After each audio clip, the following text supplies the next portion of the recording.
Per altra banda, la nostra parella d'àguiles cuabarrada, que tenim aquí a Gelida, estan protegides a tots nivells. I això sí que és un delicte ambiental. L'àguila cuabarrada està protegida tant a nivell català, espanyol i europeu, ja que es troba amenaçada i en preocupant regressió. La parella d'àguiles que fan igual que l'Ira tenen com a àrea de caça preferent la zona on s'ha aprovat la modificació del fons. El Manller diu que vol moure aquesta àrea de caça i no va dir que faria Sant Llorenç i després a les muntanyes de l'Ordà, tot i que a Sant Llorenç l'Ajuntament ja està explicat.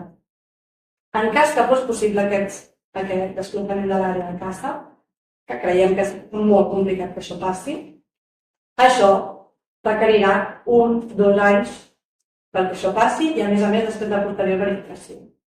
El Manller no disposa d'aquest temps i entrarà, amb el vostre permís, a urbanitzar abans que això passi.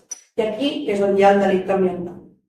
Sereu vosaltres els responsables, els coautors i els facilitadors d'aquest delicte.